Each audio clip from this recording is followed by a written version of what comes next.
Estamos lado a lado. Vamos ver você se entrou aqui. Tô te vendo. Eu também, vamos ver. Ué, Uhum. deixa eu fechar aqui.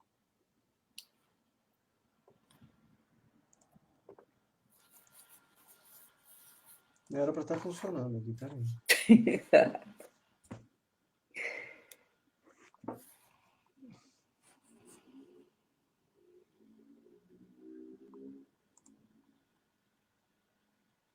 Será que deu algum problema na página?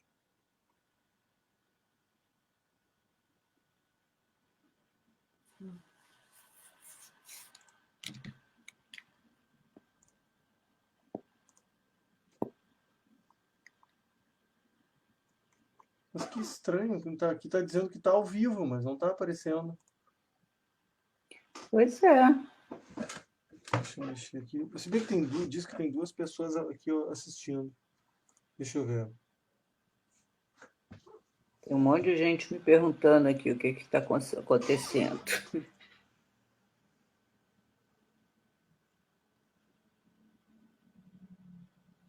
Hum, Deixa eu pensar.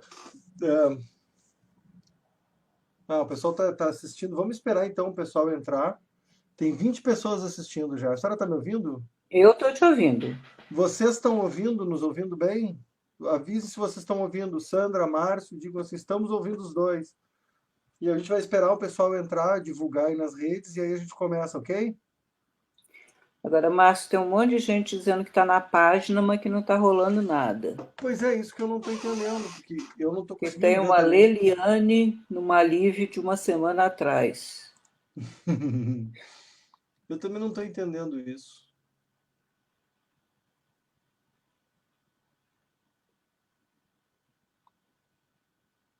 Deixa eu perguntar, vamos, enquanto a gente espera.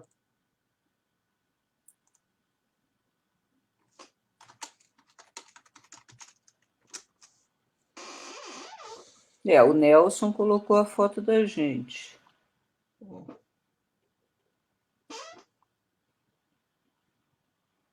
Quem está no grupo, se puder mandar o link de onde é que vocês estão assistindo no grupo do WhatsApp da,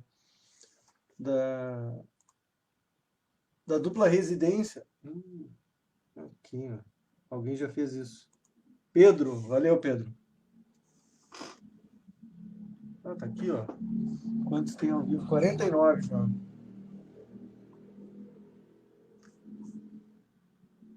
Deixa eu liberar meu fio aqui.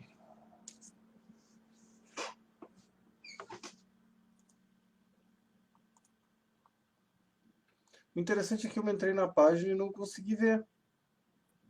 Pois é, eu estou mandando aqui pro pessoal que está me perguntando o link. Uhum.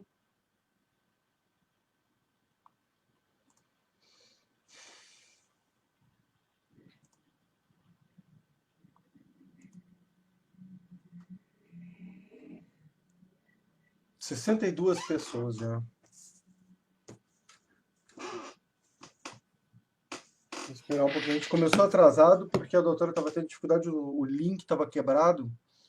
Não estava indo o link para lá.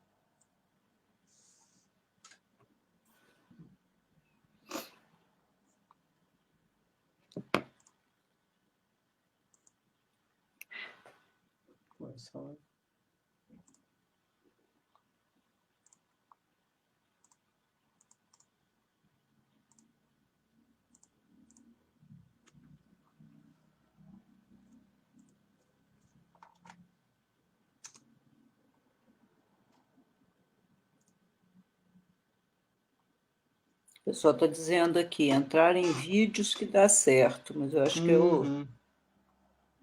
É. É que não está aparecendo como uma publicação da página, está aparecendo em vídeos. É, tá ao vivo aqui, ó.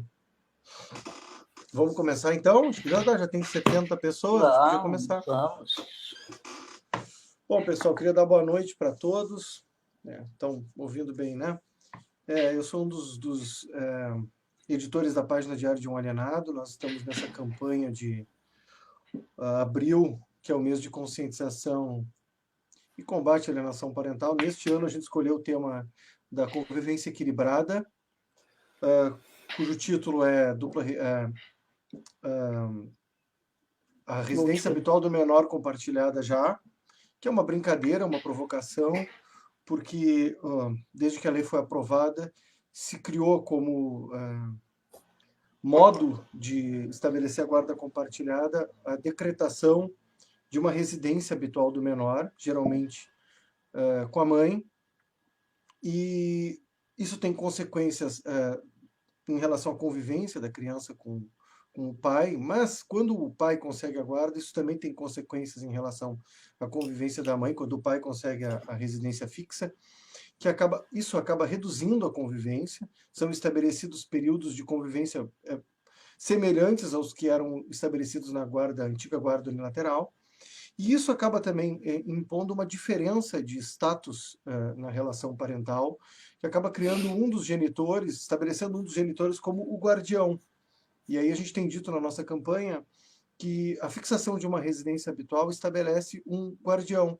É uma maneira velada de dizer que a criança que o detentor da residência habitual é o detentor da guarda da criança. E é contra isso que nós nos voltamos nessa campanha, para voltar, entendemos assim, a trazer o termo que sempre foi de guarda, né, que guarda é guardar, guarda volumes, ter a coisa consigo, isso que é o significado de guardar. Voltar ao termo guarda compartilhada, que é o compartilhamento, que é a ausência, usar aqui uma palavra da ministra Nancy Andrighi, a ausência de uma potestade nessa relação, que exista igualdade parental, igualdade entre pai e mãe, inclusive para mudar o ranço social que existe de que um é mais importante do que o outro. Só que, e aí nessa live de hoje, nós tivemos a live com a doutora Ângela, e hoje está conosco a doutora Sandra. Eu queria agradecer a doutora Sandra, muito obrigado pela sua gentileza. A senhora é conhecidíssima, mas nós pusemos o currículo da doutora no site, mas ela basicamente dispensa apresentações. Diria só que ela é doutora em psicologia e especialista no tema que nós estamos tratando aqui, e isso é fundamental. Muito obrigado, doutora. Apresente-se para nós, eu acho que não é necessário, mas... É um prazer estar aqui com vocês, Márcio. Desde a época que se discutia a lei da alienação parental, eu comecei a participar do movimento, participei de ações na Câmara, no Senado, né? Eu brinco que eu fui lobista da lei, né? Junto com o Elísio Pérez, né? O autor da lei, do anteprojeto, e sempre tive uma preocupação muito grande, que aliás é um tema de estudo meu, com a questão da função paterna, né? Da importância da função paterna. E nessa luta que a gente vem já desde 2009, né, antes da promulgação da lei da alienação em 2010, a gente vem discutindo muito essa questão de que não adianta dizer que há uma guarda compartilhada se não há um compartilhamento adequado da convivência. Né? Aliás, essa diferenciação entre guarda e convivência, que muitas vezes a gente encontra ainda confusão, eu acho fundamental que se faça, né? que se discuta muito isso. E quando a gente fala de compartilhamento da residência, nós estamos falando de um direito da criança de que ela continue tendo pai e mãe. Se quando casados, ou se quando resolveram ter um filho, ou se quando esse filho apareceu, já se falava de pai e mãe, por que num processo de separação a criança vai ter alguém mais importante e alguém menos importante? Né? Porque quando a gente fala de residência de referência, ou quando se fala em guarda unilateral, o que nós estamos dizendo é que a partir do momento em que acabou a conjugalidade, acabou a parentalidade. Isso não é verdade. Num divórcio, numa separação, enfim, o que se termina é a conjugalidade. Pai e mãe nunca deixam de existir, deixa de existir marido e mulher. Então, nós precisamos ter muito claro que é um direito da criança assim como é um direito do pai e da mãe, de que a parentalidade, a função paterna, a função materna continuem sendo exercidas. A gente não pode pensar mais em haver essa diferenciação. E o compartilhamento de residência, eu sempre disse isso, né? As pessoas diziam, vai virar uma criança mochileira. Não é verdade, a criança leva a mochila da escola, porque essa não dá para ter duas. Mas ela tem a casa do pai, ela tem a casa da mãe, ela tem o quarto dela com as coisas dela nas duas casas, porque são casas dela. A gente não pode mais pensar nessas crianças, né, sendo levadas para lá e para cá. Não, as crianças vão conviver com a família paterna e com a família materna, como conviviam no regime de casamento. Pois aí a minha pergunta é o seguinte, doutora.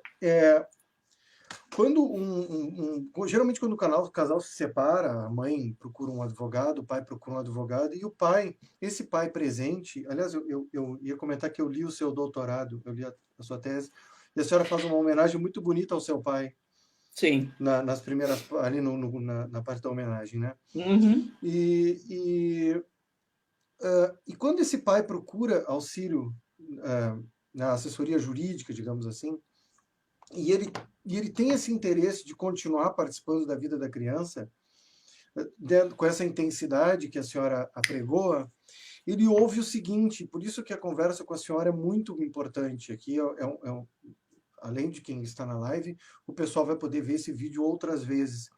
Ele vai ouvir o seguinte, e eu ouvi isso, e vários nos relatam que ouvem isso. Isso que você quer, isso que você está pedindo, é a guarda alternada. Você está confundindo guarda compartilhada com guarda alternada. A guarda alternada é muito prejudicial ao menor. Existem uns estudos aí. Foi o que eu ouvi. Até me lembro que uma das advogadas com quem eu conversei disse, mas que estudos? Porque eu pesquisei muito e não consegui encontrar muita coisa. Aliás, eu mandei um e-mail para a senhora, uns 2 anos atrás, mais ou menos, dizendo, doutora, vi que a senhora tem uma atuação nessa área, me indique os estudos de quem discorda de mim, né? Me indique os estudos. E eu procurei e procurei.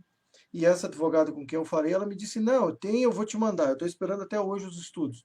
Imagino. Sim, eu estou esperando, mas ela me disse com muita propriedade, ela me disse com muita pompa e circunstância, assim, ela disse, olha, você está completamente enganado. E eu fui estudar, e eu procurei, e o que eu encontrei foi o contrário do que ela disse. Na verdade, a maioria dos estudos, toda a literatura, e não é uma literatura nova, é uma literatura já velha, nos Já Estados antiga. Unidos, é Sim. mofada, Na dizendo o contrário. Itália, O que eu Portugal. encontrei? Eu encontrei a Judith Wallerstein, de 1979, 80, eu encontrei inúmeros autores.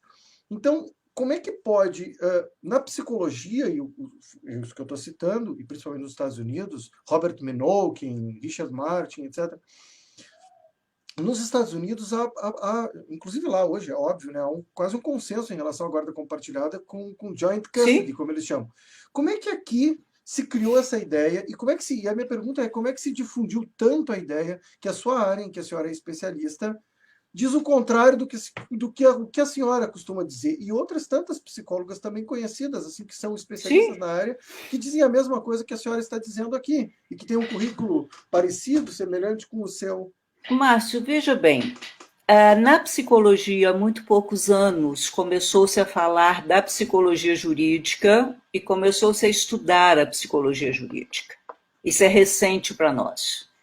Não eu, que estou formada há quase 42 anos, alunos meus, né, eu fui professora até alguns anos atrás, também não ouviam falar nisso.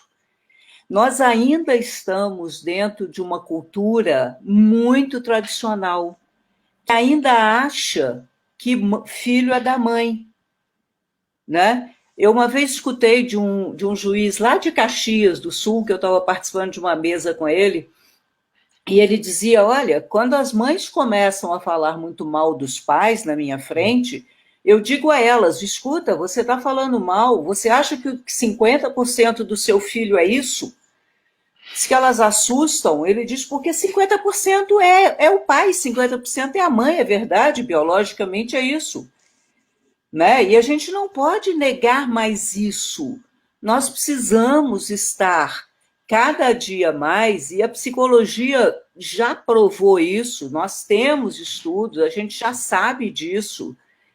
A criança precisa dos dois. Estar com pai e mãe é o que favorece a criança. Porque, veja bem, a separação, né, a gente pensando num casal que viveu um tempo juntos, a separação, essa criança já perde porque um dos dois sai de casa, um dos dois sai de perto dela. Então, para ela, isso já é um abandono. E se essa criança ainda tem um distanciamento de ver esse pai ou essa mãe a cada 15 dias, para essa criança é um luto, é uma perda muito grande. Se eu penso numa criança muito pequena, então é maior ainda, porque ela ainda não tem estruturado nela toda a história familiar e toda a relação paterna e materna. Então não há porquê a gente negar a essa criança o direito, eu vou insistir muito nessa palavra, de que ela tenha na sua formação psicológica o pai e a mãe. Né? Esses dois que até então exerciam as funções paternas e maternas, não quer dizer que necessariamente o pai é a função paterna, a mãe é a função materna, mas quando eles estão juntos, há uma divisão natural dessas funções, né? Porque eu conheço muito pai que exerce a função materna de forma maravilhosa e muita mãe que exerce a função paterna. Né? Mas se a criança pode ter os dois, ou pode ter duas pessoas, se a gente pensa numa relação homoafetiva, pode ter duas pessoas que exercem essa função, por que que ela vai perder uma delas? Em termos de desenvolvimento psicoemocional, isso é muito ruim. Isso não é favorável à criança. Eu lia um trecho de um livro da Lenita Duarte, que eu imagino que a senhora conheça, né? É, Muito. sim, é um excelente livro, inclusive. E aí ela citava, acho que ela citava a Judith Wallerstein, mas aí ela dizia que as crianças não sofrem pelo divórcio, elas sofrem porque elas perdem alguém. E aí eu Sim. citaria aqui eu até separei aqui um trecho da Judith Wallerstein, que elas dizem o seguinte: o livro é de 1980, é velho. Diz o Uhum. seguinte: 2/3 das crianças, especialmente as mais jovens, ansiavam pelo progenitor ausente, metade delas com uma intensidade que nos pareceu profundamente tocante. Aí eu queria fazer uma pergunta para a senhora, que eu ouvi bastante isso na época, e muitos pais de crianças bem pequenas, de 2 anos, 2 anos e meio, eles ouvem muito isso, que é a figura do first caretaker, né, a figura de apego, o primeiro cuidador, que se diz muito, e o que eu li é que isso já estava bastante superado na psicologia, não sei. E eu queria perguntar para a senhora. Eu li um trabalho de 2014 que dizia que as crianças estabelecem vínculos de afeto com mais de um cuidador, desde que ela Sim. tenha dois cuidadores. Porque existe uma teoria que vem do próprio Freud, da relação, acho que é triádica, seria? Entre a pai, a mãe e a criança, e que a relevância do pai estaria subordinada à mediação da mãe nessa relação. Não sei se eu estou correto, mas foi. Veja bem, a gente diz que a mãe apresenta o pai à criança, ela nomeia o pai. Hum, Porque, e quando nós estamos falando de mãe, Márcio, nós não estamos falando de função, nós não estamos falando de mãe biológica, nós estamos uhum. falando da função materna. Né? Nós estamos falando de uma continuidade de cuidado que geralmente é dado pela mãe.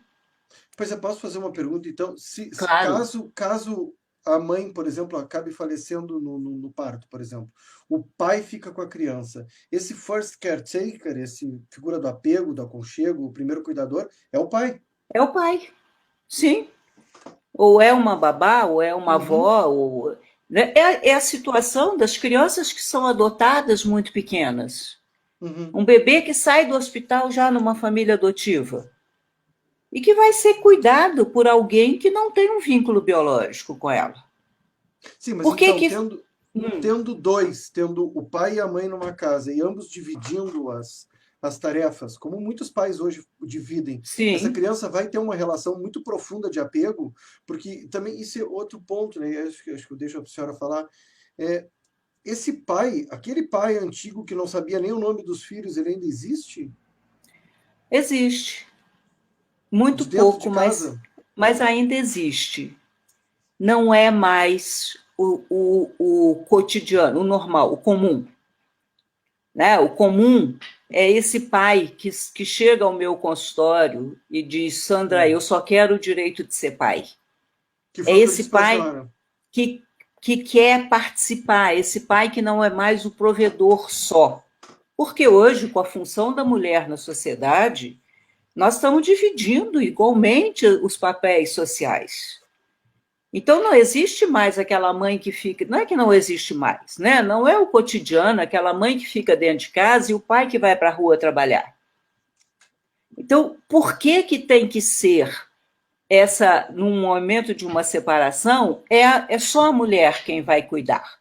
É ela quem tem o direito de cuidar. Por que que esse pai, que enquanto estava dentro de casa, dava banho, trocava fralda, fazia dormir, dava comida, e depois que separa, ele não sabe fazer mais isso?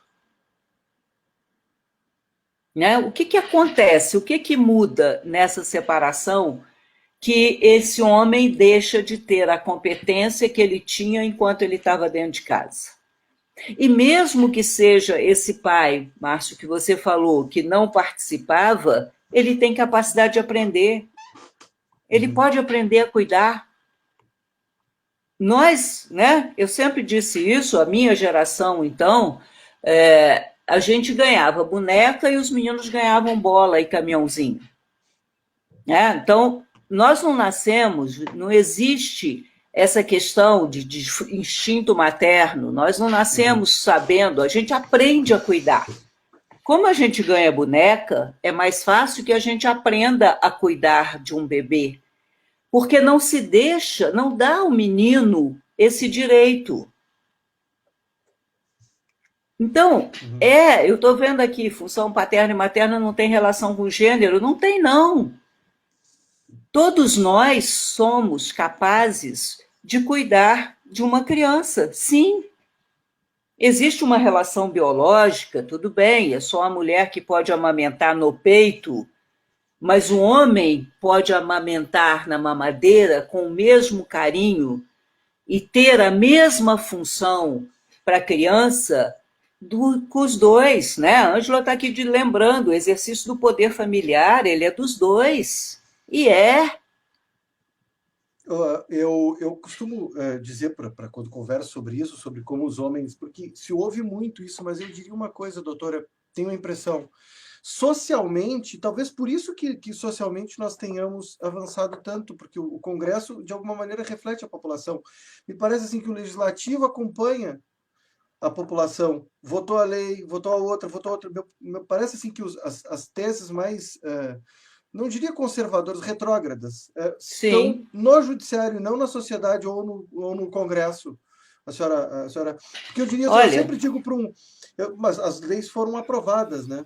sim, as leis Eu foram diria, aprovadas, porque exatamente. eu costumo dizer assim, observe o que o mercado faz. Se esse pai não fosse Uhum. atuante, os shopping centers não teriam tirado os fraldários de dentro do banheiro feminino e Sim, criado o espaço família. O sim, espaço família é uma prova, porque eles querem ganhar dinheiro, eles querem que as pessoas. É uma prova de que o mercado sabe que os homens estão cuidando dos filhos e que eles precisam ter claro, um espaço específico para ele. Que não seja aquela coisa de levar no banheiro da mulher ou para trocar uma sim, fralda. Hoje o espaço família é a coisa. é lei. Tem algumas cidades que isso já é lei. Os shoppings, os lugares são obrigados a ter o espaço família. Porque é isso, a quantidade de.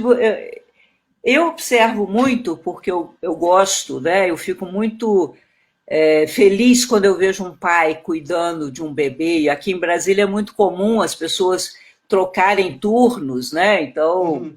os pais andando de carrinho na rua, eu acho isso o máximo, né? Empurrando carrinho de neném e tal. Porque eu vejo que existe. essa capacidade afetiva do cuidado. Porque eu não estou falando de cuidado físico, eu estou falando de cuidado físico e afetivo. Não é a mulher que tem afeto, o homem tem. E um homem cuida de um bebê também como a mulher cuida. Então, não há essa separação. Você falou, o judiciário ainda é resistente? Ainda é. Né? Ainda há uma resistência por parte dos advogados, meus amigos advogados que estão aqui não são esses resistentes, eu sei, ainda existe sim, né? Ainda eu, como assistente técnica, ainda encontro resistência algumas vezes quando eu brigo isso com isso. Né? Então, essa história de que, por exemplo, não pode haver guarda compartilhada quando há litígio. Bom, se não tem litígio, se há consenso, a guarda é compartilhada. A lei veio exatamente por isso, exatamente para dar o direito à criança, numa situação de litígio, de continuar tendo pai e mãe. Então, muitas vezes eu discuti isso com advogados, com outras pessoas, com colegas meus, e as pessoas assustaram, porque não se dão conta disso. Quando nós estamos falando de guarda compartilhada, gente, né, mais uma vez, a gente está dizendo de um direito dos filhos, mas está dizendo de um direito de um pai, de um direito de uma mãe, de continuar exercendo esse papel.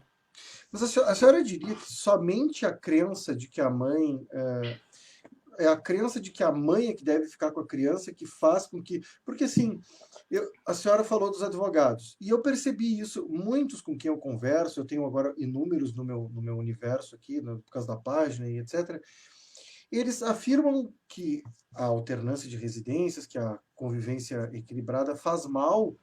E quando a gente conversa com eles não sabem muito bem fundamentar, alguns desses, né? Mas eles fazem isso não é por maldade, eles acreditam mesmo Eles que faz acreditam mal. nisso, sim. Sim, como é que nós chegamos? Aí eu digo o seguinte, vem cá, entre na Amazon, em inglês, procure livros sobre como cuidar dos filhos nos Estados Unidos, você vai ver que os primeiros 50 mais vendidos são todos de custódia compartilhada. Todos, de livro de Mas é porque inúmeros. nos Estados Unidos, muitos países da Europa, nem se fala em guarda unilateral mais. Sim, mas e como é que não chega aqui? Como é que as pessoas. Porque as pessoas dizem, olha, é ruim para a criança, mas então os americanos. Você sabe o que está acontecendo nos Estados Unidos? Você está dizendo que é ruim para a criança, mas é isso que eles fazem nos Estados Unidos. Eu estava vendo um filme, ó, vou apresentar um spoiler aqui. História de um casamento. Não sei se a senhora viu, um Sim, excelente conheço. filme. No final do filme, spoiler, ela fala, olha, nós conseguimos resolver a questão da custódia. Ficou 55-45, ela diz no final do filme, a advogada da mãe. Quer É, dizer, lá a tendência é que se estabeleça a custódia equilibrada. sim. O que eles entendem de joint custody, né, de custódia conjunta, de guarda compartilhada, é um pouco num, um pouco no outro. E isso desde a Judith Wallerstein, desde o Robert Minogue, há muito E não é tempo. um pouco num, um pouco no outro, Márcio. É, É a vivência com um e a vivência com o outro. É esse sim, cotidiano que se estabelece, essa rotina, porque fala-se muito que vai quebrar a rotina da criança. isso. A Não, senhora, gente, a vai senhora poderia. estabelecer uma outra rotina. A criança vai saber que na segunda-feira ela sai da escola, vai para a casa do papai, na terça vai para a casa da mamãe, por exemplo, né? Quando a Uhum. divisão é essa. Ou que ela passa quarta, quinta e sexta com a mamãe, sábado, domingo, segunda com o papai, terça, quarta, sabe? A criança aprende isso. E para ela isso não é um problema. E não é um problema porque ela tem na casa de cada um a sua casa. Ela tem lá os seus brinquedos, as suas roupas, e ela leva a mochila da escola, porque essa não dá para ter dois, não dá para ter duas. Então, não há essa quebra que se fala, não há esse mal que se fala. Veja bem, nós estamos falando de uma relação saudável, né? Sim, sim, Tá? sim. Porque se não for assim, aí é outra conversa. Mas nós estamos falando, gente, do cotidiano, porque a relação perversa é exceção, não é a regra. Se bem que aí eu faria um ponto. Dá-se a impressão, e essa é a impressão que eu vejo, quase todo litígio parece supor que todas as relações são perversas, e aí a pessoa acaba ficando num processo de 2 ou 3 anos com laudos que dizem aquilo que era óbvio. Que o sujeito poderia. Eu conto uma história que aconteceu com um conhecido meu, um vizinho.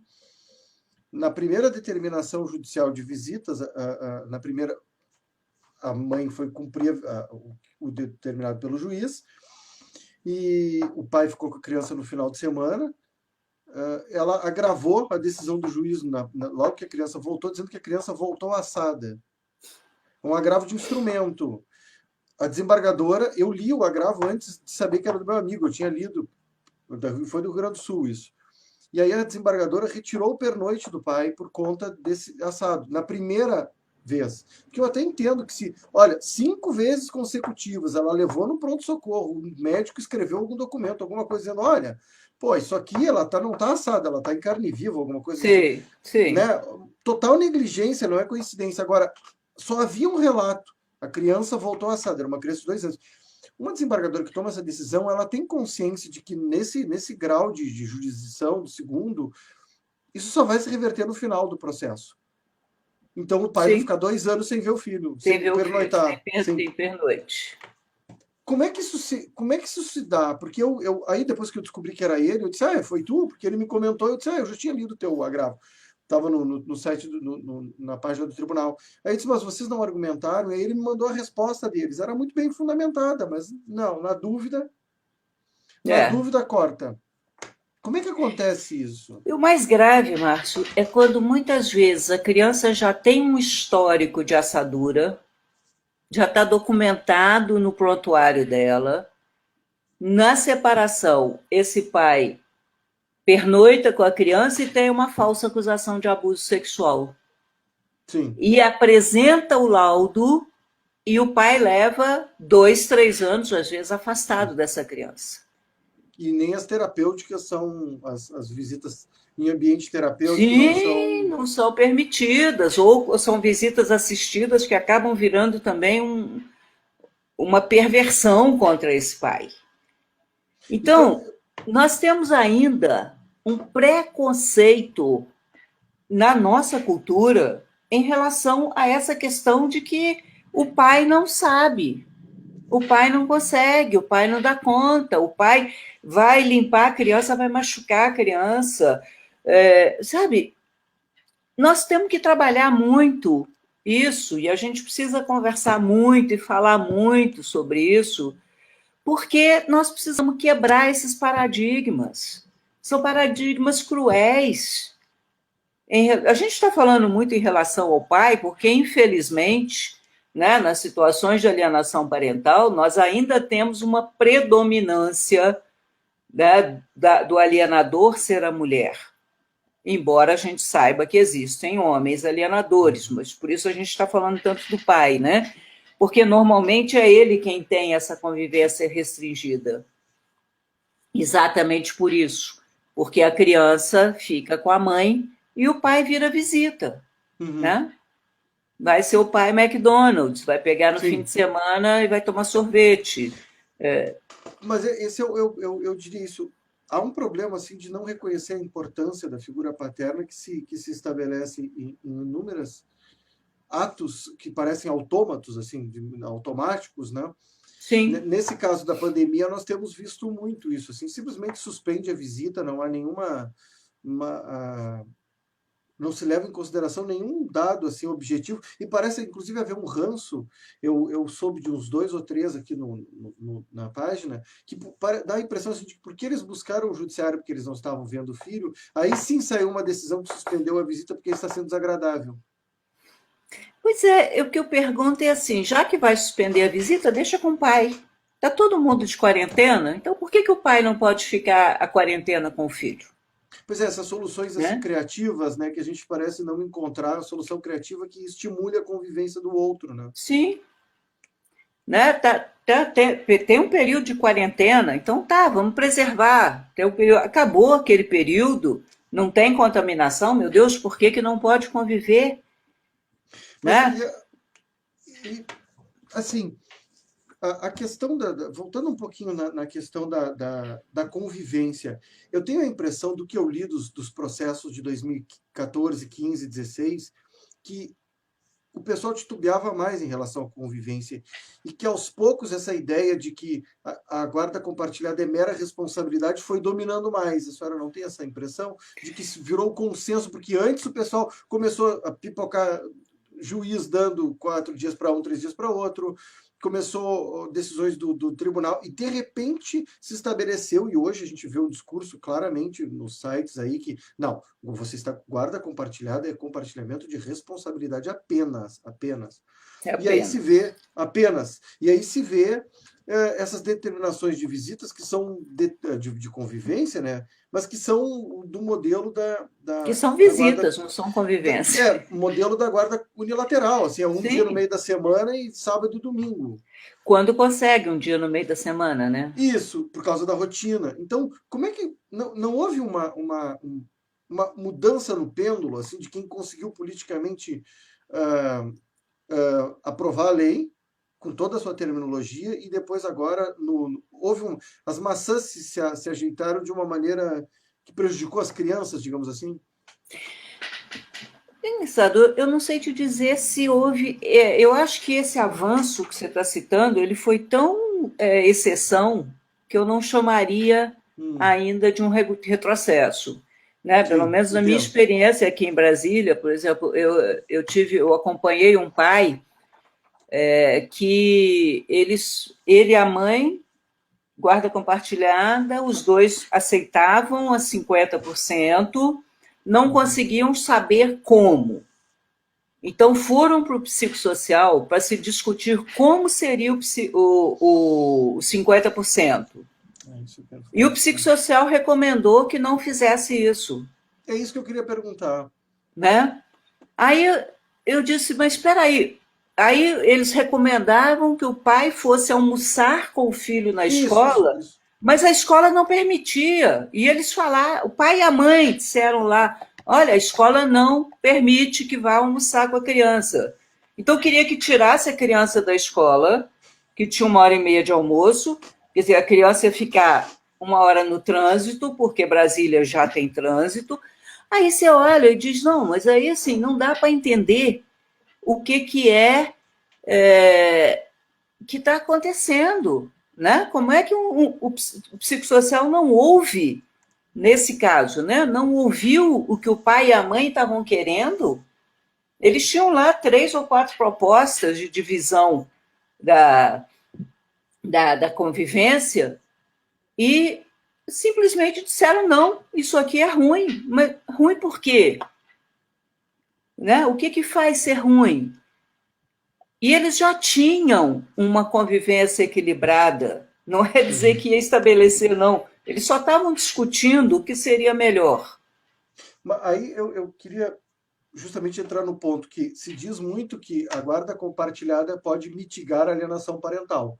Mas é evidente que guarda compartilhada é no sentido de ter a criança consigo, de A ter uma convivência convivência. ampliada, é claro. Por quê? Porque responsabilidade, ter a guarda compartilhada no sentido de responsabilidade, ela não mitiga nada. Não, a gente diz que mitiga na medida em que há uma ampliação dessa convivência ou uma convivência equilibrada. Porque a criança vai passar a conviver com os dois e quando há alienação, ela vai poder ter a base de comparação para dizer, olha, o meu pai ou a minha mãe não é isso que estão dizendo dele.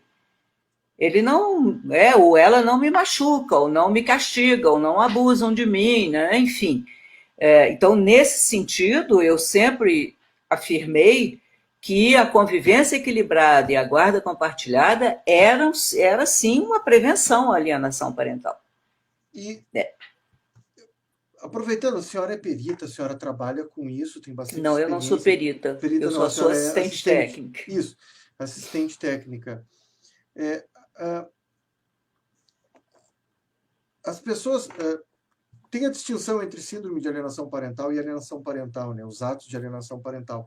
A senhora ainda vê profissionais estabelecendo buscando a síndrome quando que nós estamos diante são de inúmeros atos? A senhora ainda vê muito isso?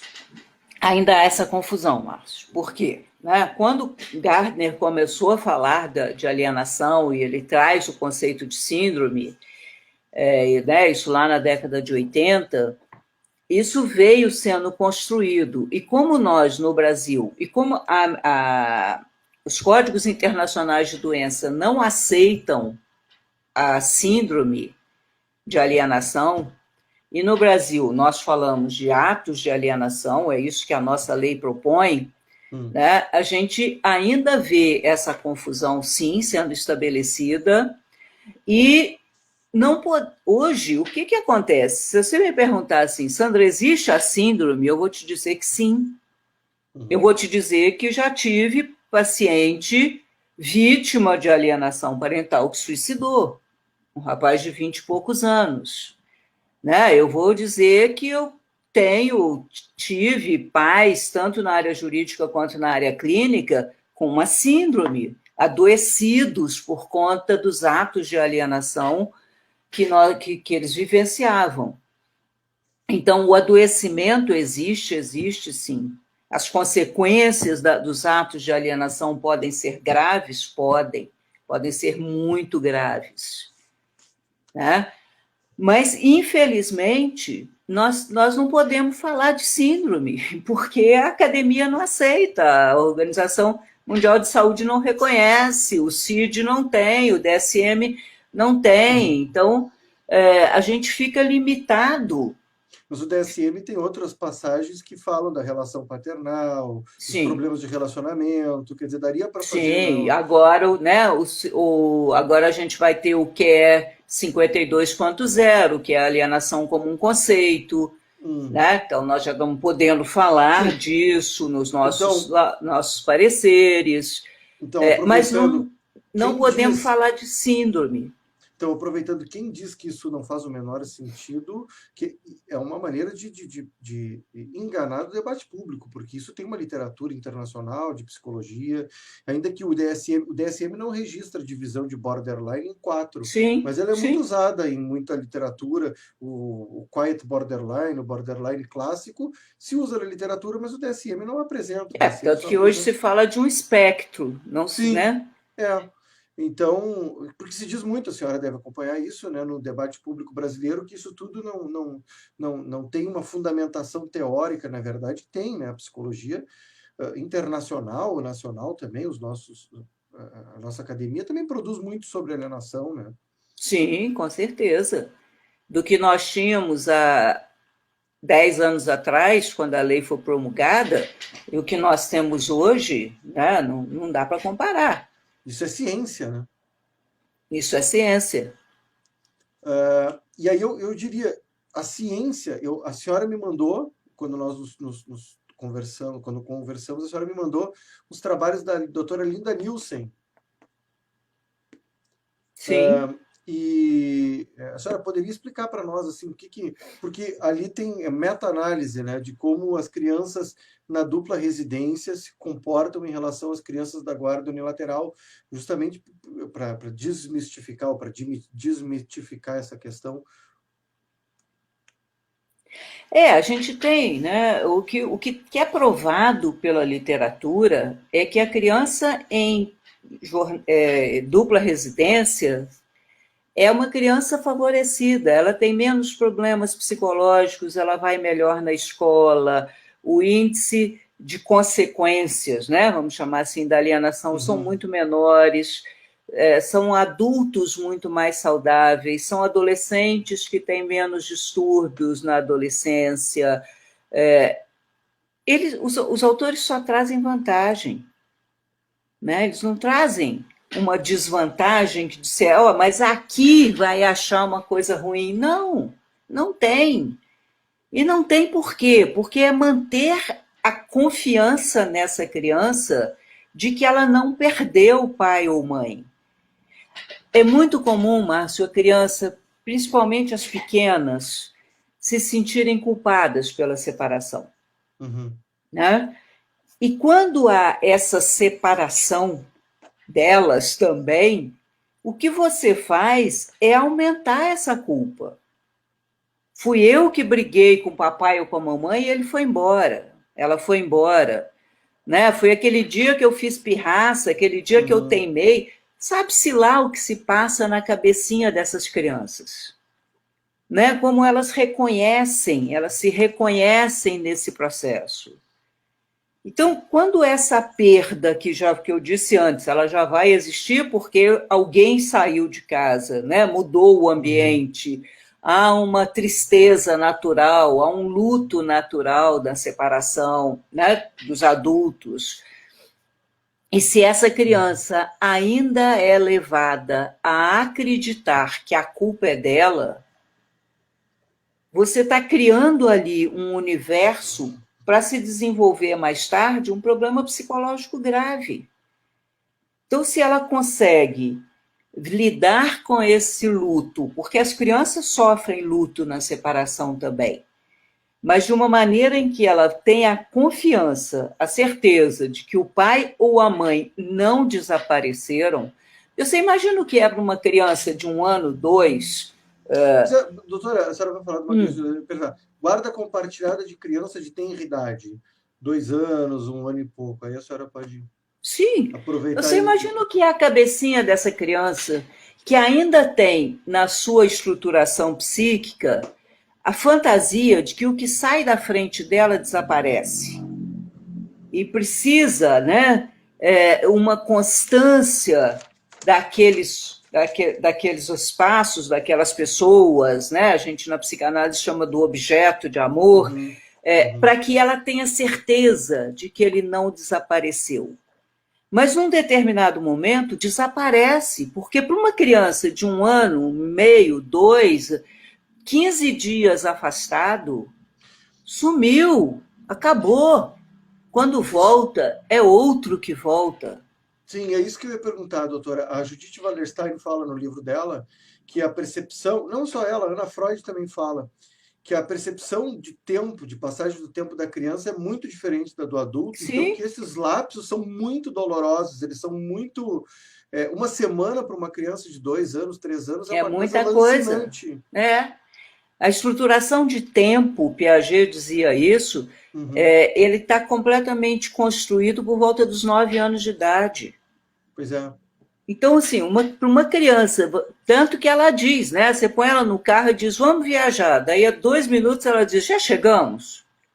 Sim, Porque para ela, uma sim. hora, duas, 2 minutos, né? Amanhã é hoje, ontem eu Aham. fui, porque ela está construindo essa noção de tempo. Uhum. Então, para essa criança, uma semana com alguém que some, sumiu, acabou. Então, é comum, quando há essa separação, essa distância, que quando o pai ou a mãe chegam, a criança estranha. Mas não Uhum. estranha porque está com medo, porque não quer ir, porque ela tem receio de que vai desaparecer de novo. Pois é, isso é uma autoalienação, né? Que começa a ocorrer por proteção, não seria isso? Pode dizer que sim, né? Eu acho em nome de uma proteção, que eu não sei que proteção que é essa, Não, porque eu cria-se um digo, sofrimento na criança. medo de ver o outro, porque, bom, eu vou ter uns momentos com ele, mas depois eu vou passar de novo muito tempo.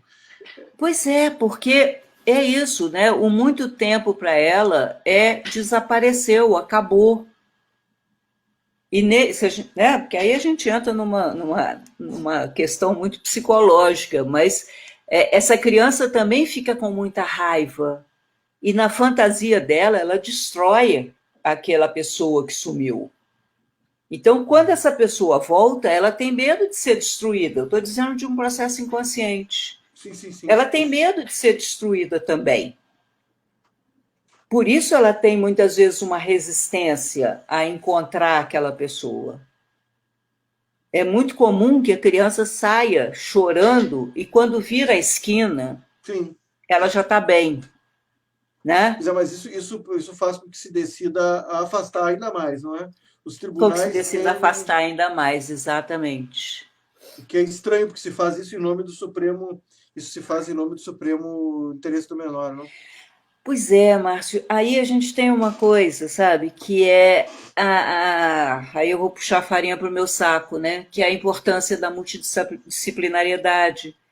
É a importância do que muitos advogados já fazem, aí eu estou falando do meu universo aqui, que Uhum. é ter um psicólogo, um assistente técnico, né, na área que for, desde o início do processo. Não vai esperar o juiz determinar um assistente técnico lá quando houver um psicossocial. Não, já tem um assistente técnico acompanhando esse processo, sabe? Já tem um psicólogo ali oferecendo um parecer técnico sobre a história, porque aí no direito de família não dá para trabalhar sozinho. Eu tenho a impressão de que isso é fundamental. Com a experiência que eu tenho, com o que eu vi, que eu vejo dos pais, assim, me parece assim, absolutamente fundamental Sim, que não é a questão não é jurídica, muitas vezes os argumentos são técnicos, são né? E os sim, problemas precisa de alguém com essa sensibilidade para ver que certas coisas que um advogado às vezes não vai perceber. E aí eu perguntaria sim. para a senhora, eu vi a senhora falando desse conceito de alienação parental, a senhora disse na Câmara, e eu vi uma entrevista sua recente num programa que estava um fundo todo preto, era bem escuro, não me lembro, acho que era de algum tribunal, alguma coisa assim, ou da OAB, não me lembro. A senhora falava desse conceito, assim, dessa mudança do alienador, a senhora dizia que o alienador, a gente não encontra mais aquele alienador clássico que Clássico. simplesmente proíbe a relação, e aí é muito óbvio de ser detectado, porque qualquer juiz percebe, a pessoa simplesmente impede e vai na É, audiência e diz, eu não vou deixar ver, eu não vou deixar ver, porque ele aí começa a descrever o outro como um ogro horroroso que o próprio juiz percebe que não é real. Mas esse outro que eu até brinquei com o pessoal do grupo, eu disse que era da catimba argentina, né? Ele vai aos pouquinhos, ele vai na sutileza, que é a alienação parental velada, contra a qual eu imagino que a convivência seja muito eficiente para mitigar sim, a alienação parental velada, porque a criança, porque é tudo muito sutil, então a criança vem com aquela sutileza que é destruída na convivência com o pai, ela percebe que aquilo não é real. Aí vem com aquela sutileza, mas se passam esses períodos muito longos, eu queria que a senhora falasse um pouco sobre esse veja alienador bem, a, portenho. a Juliana está dizendo aqui, a alienação parental sempre existiu, a lei só deu nome à prática, ela tem razão. Como a gente diz, gente, que a alienação existe na vigência do casamento, no casamento feliz. Ai, lá vai o seu pai tomar cerveja. Isso, a mãe vai para o shopping. Meu Deus, segura o cartão, né? Essas brincadeiras são alienações. Só que na vigência do sistema casamento, isso passa como algo natural, né? Agora, Uhum. aquela alienação clássica, realmente, nós temos encontrado muito pouco. Por isso é que eu sempre bato, né? E aí eu volto a insistir, né, na importância de ter um profissional da psicologia, do serviço social. É isso aí, dona Ângela. O juiz não é preparado para entender e analisar a subjetividade humana, né? Minha amiga Ângela Gimenez ajudando a gente. Uhum. Porque eu sempre digo que o que o assistente técnico psicólogo faz é uma leitura psicológica do processo. Porque Uhum. esses dados pequenos, né, a gente consegue enxergar, sabe? E que muitas vezes o juiz não está preparado, claro, ele não foi formado para isso, o advogado também não, nós somos formados para isso. Para entender essa subjetividade, né, para poder entender, poder ver nas entrelinhas do processo, e às vezes a gente vê isso numa mensagem, num e-mail, né? Num ato falho que se coloca no processo, e Uhum. que a gente consegue enxergar, né? E aí você dá a dica para o advogado, diz, olha aqui, né? Uhum. Olha isso aqui, olha esse ato aqui. E aí você vai vendo que a alienação está presente ali, A criança, porque ainda ouço muito, leio muito isso nos laudos e nos pareceres de psicossociais, dizendo assim, mas a criança gosta do pai. Sim, isso eu ia perguntar A para a criança senhora. gosta da mãe, então não tem alienação. Meu Deus, mas a criança não consegue falar ao telefone com o pai com a mãe durante a semana. Os brinquedos que a criança leva para casa, os presentes que ela leva para casa, como eu já acompanhei um processo desse, tinham que ficar na garagem da casa, não podiam entrar em casa, se não eram destruídos. Sim. É, inúmeros fatos, né? A Alessandra estava dizendo ali, né? Direito de família num caminho só. E a gente precisa disso, né, minha amiga Alessandra? A gente precisa disso.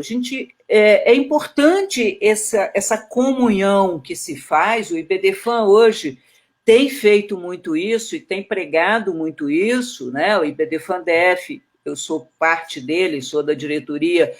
A gente tem promovido, né, muitas lives e muitas discussões sobre isso, e o psicólogo, o assistente social está sempre presente, porque a gente precisa trabalhar em prol da criança, sim, mas em prol do pai e da mãe, que também estão adoecidos. Eu Eu tenho. entendo que o alienador, o chamado alienador, assim como eu gosto de falar, Márcio, só completando, que eu tenho muita dificuldade com essa coisa de alienador alienado, sabe? Eu gosto de fazer uma leitura mais sistêmica desse processo. Uhum. Existe alguém que domina esse nome alienador, né? Mas eu costumo dizer, porque às vezes chega lá assim, né? Eu brinco que é 1,5 kg, hoje é demais de WhatsApp, e eu digo, olha, a partir de agora acabou.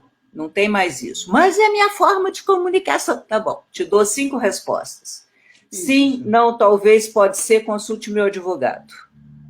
Porque quando você começa a ler esses Uhum. e-mails, esses Sim. WhatsApps, você vê que a alienação é cruzada.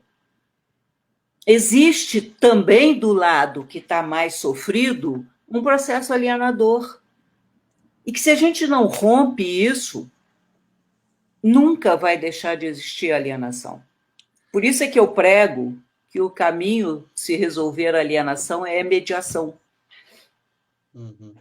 Eu sou absolutamente a favor. Tem grupos que dizem que não faz alienação, né? Não se faz mediação em processo. Eu acho que tem que se fazer sim. Porque são Mas dois assim, adultos que têm que aprender a resolver os seus problemas para não levar para os filhos. mas existem casos mais patológicos, não é? Em que não Claro que é sim. transtornos de personalidade mais complicados que daí. Existem, claro, claro. Eu entendo, acredito nisso. Mas eu volto a dizer, isso é exceção, isso não é regra. A regra da alienação é mágoa, é vingança, você me deixou, então agora você não vai ser feliz. E qual é a arma que um pai ou uma mãe tem, né? Depois que se discute patrimônio e tudo mais, qual é a arma que se tem? São os filhos. Eu digo que eles viram bucha de canhão, sabe? Eu não sei como é que funciona, a gente nunca fez essa live aqui com esse aplicativo, mas talvez ele se encerre em 1 hora e nós já estamos Tá, chegando lá. Eu estamos. queria agradecer a doutora Sandra, ou se a gente tiver outra oportunidade, a gente faz outra live, porque esse assunto é fundamental. E ia pedir para a senhora fazer as considerações finais da nossa conversa. Eu queria agradecer muito a quem está assistindo e quem ainda vai assistir depois, vai ficar na nossa página. E convidar a todos que participem da nossa campanha, Sim. né? Márcio, o que eu posso dizer é que as pessoas falem sobre esse assunto, né? Os Uhum. profissionais que estão ali, eu já vi alguns, e eu acho que estão aqui porque comungam da nossa crença, da nossa certeza, que esses profissionais falem, que esses profissionais tragam para dentro dos escritórios, dos consultórios, e que os pais e as mães que sofrem isso nunca desistam dos seus filhos. Por mais que seja doído, que seja sofrido, que nunca desistam, porque as crianças, os adolescentes merecem pai e mãe.